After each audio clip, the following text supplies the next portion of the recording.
Guten Morgen Schweiz! In diesem Video geht es um die Volksinitiative für sauberes Trinkwasser und gesunde Nahrung. Abstimmen tun wir am 13. Juni. Das Ziel von dem Kanal und diesen Videos ist, dass ich die Broschüre lese, im Internet genau das Zeug nachlese, sammle und dir objektiv neutral präsentiere, dass du kannst für dich richtig entscheiden.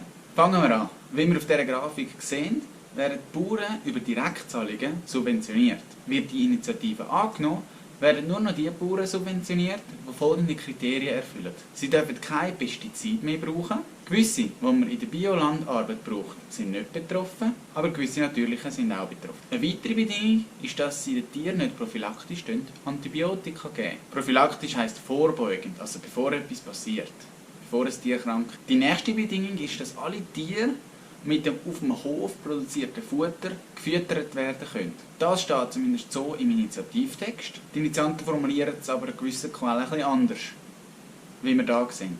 Also das wird dann wahrscheinlich noch spezifiziert werden. Gut, soweit mal die Ausgangslage. Wenn man Pestizide braucht, gehen die ins Grundwasser. Die verändern dann das Wasser verändern und gibt es bestimmte Grenzwerte. Gewisse Stoffe kommen dann ins Wasser, dann gibt es so einen Pegel im Wasser, den man messen kann, und dann definiert man Grenzwerte, was darf. Im Moment ist es so, dass gewisse Grenzwerte an gewissen Stellen im Wasser überschritten werden.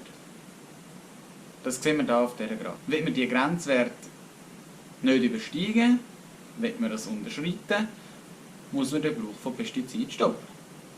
Ganz einfach. Dass das langsam, schrittweise im Moment schon passiert, ohne die Volksabstimmung, um das geht es im Moment nicht. Es geht darum, wenn man jetzt etwas ändern will, muss man jetzt etwas ändern. Die Tatsache ist, dass gewisse Pestizide ungefiltert ins Wasser gehen. Und das mögliche Szenario ist, dass man die Grenzwerte einfach schrittweise erhöhen, wie man das in der Vergangenheit schon gemacht hat. Leiten wir noch ein paar weitere mögliche Szenarien ab. Man weiß natürlich nie genau, was wird passieren, aber wenn man verschiedene Szenarien hat, man weiß natürlich nie genau, was passiert. Aber es hilft einem immer, verschiedene Gedanken zu hören. In gewissen Regionen der Schweiz kann es ja sein, dass ein Bauer gar nicht die Möglichkeit hat, von Land her genug Essen anzubauen für seine Tiere und wird seinen Betrieb aufgeben. Jetzt könnten gewisse Bauern sagen, die Mehrkosten, die ich habe, um die 3 Vorgaben, damit ich die Direktzahlungen bekomme, einhalten kann, die sind mir zu gross, der Aufwand.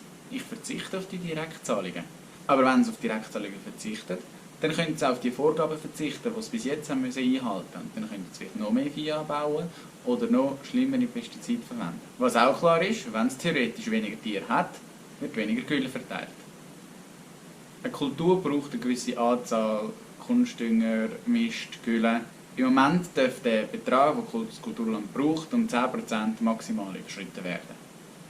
Das wird mit dieser Vorlage dann auch nicht mehr überschritten. Wenn wegen diesen Massnahmen weniger Fleisch produziert werden kann, heisst das automatisch, es gibt weniger Schweizer Fleisch. Wenn die Nachfrage nach Schweizer Fleisch gleich hoch ist, heisst das, dass der Preis steigt. So weit mal grundsätzlich. So kann es sein, dass wenn man jetzt nicht bereit ist, mehr zu zahlen für das Schweizer Fleisch, man aber immer noch gleich viel Fleisch konsumieren, dass man auf günstiges Fleisch geht. Welches Fleisch ist günstiger? Das vom Ausland, weil das natürlich die Vorlagen nicht hat. Also entweder kauft man Fleisch vom Ausland in die Schweiz oder man geht es gerade im Ausland kaufen. Ich sage nicht, dass man muss gleich viel Fleisch konsumieren muss. Oder dass man ohne Fleisch nicht sehr gut leben kann.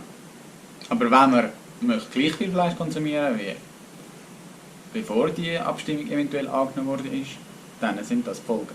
Man kann noch weiter sagen, dass es wahrscheinlicher ist, dass sich eine Krankheit ausbreitet, wenn man nicht prophylaktisch Antibiotika den Tieren geben kann. Weiter kann es sein, dass mehr Pflanzen kaputt gehen, wenn man Pestizide nicht verteilen darf. Aber zum Schluss nochmal, wenn man wirklich umweltfreundlicher sein will, sagt kein Pestizid mehr, ist das der Schritt.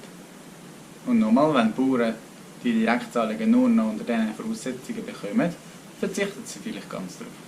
Es gibt noch weitere Beispiele und Szenarien. Ich wäre sehr froh, wenn du noch so Szenarien hast oder ein Beispiel hast, teile das doch mit uns in den Kommentaren, dann können es die anderen auch lesen. Es wird solche Bauern geben, die sich anpassen, umstellen werden, solche, die aufhören müssen, schaffen es nicht, solche, die auf Direktzahlungen verzichten. Und zum Schluss nochmal wichtig, ich lese mich zwar ein, aber ich weiss nicht, was es genau heisst, Fleisch zu produzieren oder Bauer zu sein. Wir alle wissen das nicht, ausser wir sind es wirklich selber. Wir können halt nur mit dem Wissen, das wir uns so schnell aneignen, abstimmen und müssen das halt nach bestem Wissen tun. Entscheid du, was für dich richtig ist. Aber es ist super, dass du dich entscheidest und dass du abstimmst. So lebt Demokratie. Ich habe unambidionale Quellen angegeben, von denen ich etwas gebraucht habe in dem Video.